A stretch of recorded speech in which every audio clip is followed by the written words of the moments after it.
तो एक बार फिर हम राजीव भाई को अब सुनेंगे और मेरी गुजारिश है कि आप जोरदार तालियों से उनका स्वागत करें।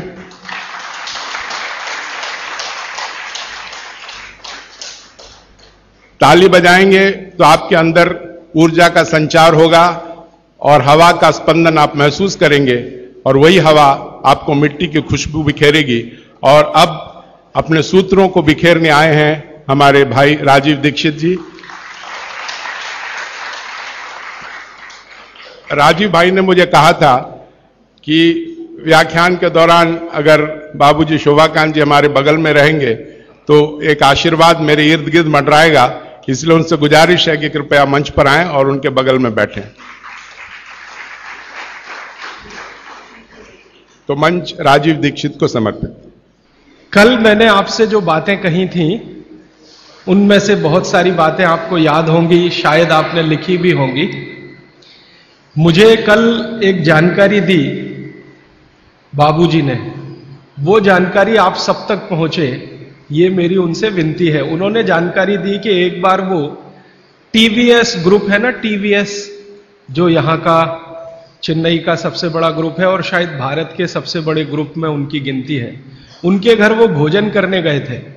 तो जरा बताएं। सभी भाई बहनों को नमस्कार। आज से करीब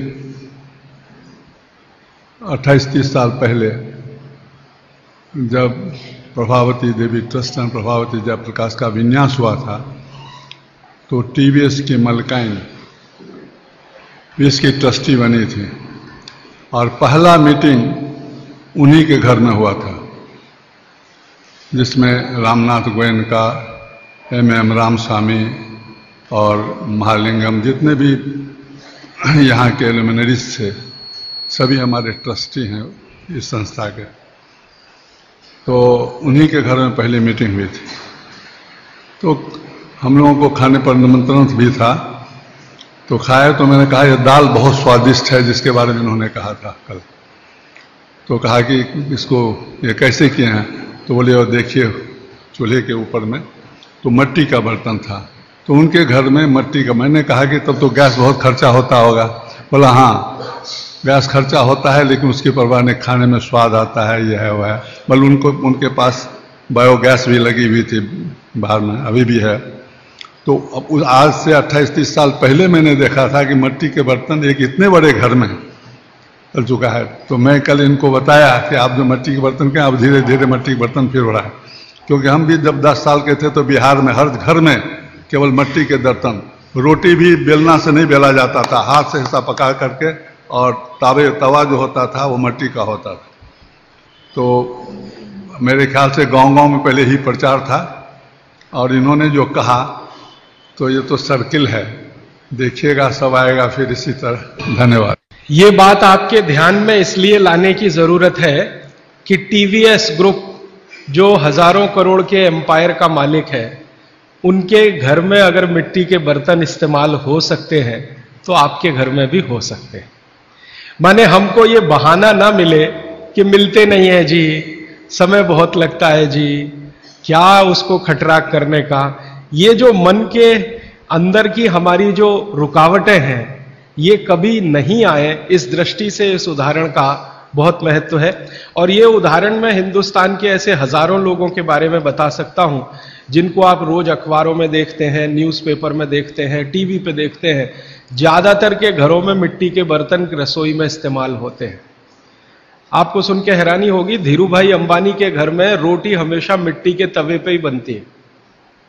धीरू भाई अंबानी के घर में रोटी हमेशा तवे पे बनती है। एक बार मुझे भी मौका मिला उनकी धर्मपत्नी श्रीमती कोकिला बहन से बात करने का कि आप ये मिट्टी के तवे पे रोटी क्यों बनाती हैं, ये तो पिछड़ेपन की निशानी है। ये ऐसा मैंने जानबूझ के बोला।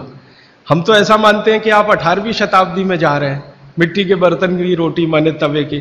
तो कोकिला बहन ने कहा कि जो जो कहे, मुझे उसकी परवाह नहीं, मुझे ये रोटी पसंद है और हमारे घर के सब लोगों को पसंद है, इसलिए हम मिट्टी के बर्तन में ही रोटी बनाते हैं। पूरे गुजरात में आप जाएंगे, राजस्थान में जाएंगे, अभी भी एक दो नहीं, लाखों नहीं, करोड़ों लोग हैं जो मिट्टी के तवे पे रोटी बना रहे हैं और खा रहे हैं। और मैं विनम्र रूप से आपसे कहना चाहता हूं कि वो आपसे ज्यादा स्वस्थ है और आपसे ज्यादा तंदुरुस्त है। अगर हमें अपना स्वास्थ्य और तंदुरुस्ती बना के रखनी है, बचा के रखनी है, तो ये बातें आपको अपने जीवन में आचरण में उतारने की आवश्यकता है। और ये बातें अगर आपके आचरण में आती हैं तो कितनी बड़ी चीज होती है इस देश में कि अगर मान लो हिंदुस्तान में 112 करोड़ लोग हैं, 112 करोड़ लोगों में 20 करोड़ परिवार है, 20 करोड़ परिवारों में 20 करोड़ रसोई घर है। अगर 20 करोड़ रसोई घर में मिट्टी का तवा आने लगे तो 20 करोड़ तवा बनने लगेगा और लाखों कुम्हारों को रोजगारी मिल जाएगी जो बेरोजगार बैठे हैं, जिनके पास काम नहीं। अगर मिट्टी की हांडी में 20 करोड़ परिवारों में दाल बनने लगेगी, चावल बनने लगेगा, तो करोड़ों कुम्हारों को हांडी बनाने का काम मिल जाएगा जो आज बेकार बैठे हैं। और हिंदुस्तान में कुम्हारों की संख्या लगभग उतनी ही है जितनी ब्राह्मणों की है।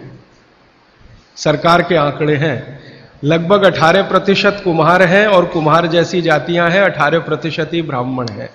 तो इतने बड़े समाज को अगर रोजगार हम दे पाते हैं तो बहुत बड़ी बात है। इसलिए अर्थव्यवस्था को भी मदद होती है, आपका स्वास्थ्य तो अच्छा रहता ही है। और मेरी जो मन की बात है वो आपसे मैं शेयर करना चाहता हूं कि मिट्टी से आपका जुड़ाव रहता है।